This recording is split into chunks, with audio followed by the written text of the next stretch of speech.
The city was transitioning toward a much higher proportion of African American population and a much higher proportion of poorer population.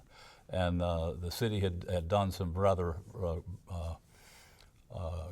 heavy-handed redevelopment in this near downtown with the Mill Creek Valley, and it pushed a lot of poor people out of there. They had moved out into other neighborhoods. That was a period when white people ran when they saw black people coming, sadly, but it's true. I've lived through that twice in my life. And it's not good for the white people or the black people, as far as I'm concerned, that kind of invasion and succession, the sociologists call it. But anyway, that was what was going on, and that was causing a lot of uncertainty, fear in people's minds, fear on all counts. I mean, and everybody was unhappy. And this was exactly what was happening in 1968 in the Central West End? That is exactly what was happening.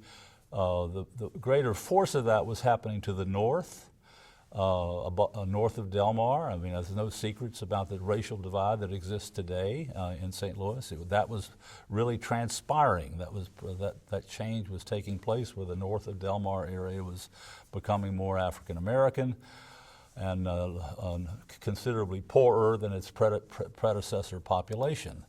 At the same time, that created a lot of uncertainty in the Central West End. There were the private homes that acted somewhat as a barrier, a buffer, but nevertheless, they too were struggling to survive.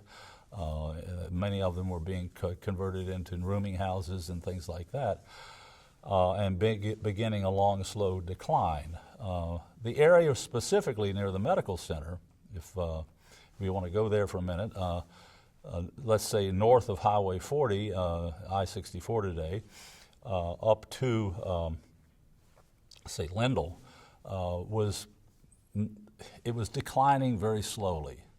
Race was not so much an issue. Aging and poverty was a growing issue.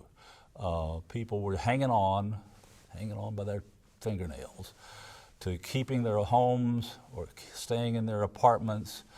I don't know the numbers, but I'd say the percentage of households that were above 60 years old was very high for any neighborhood, compared to any neighborhood.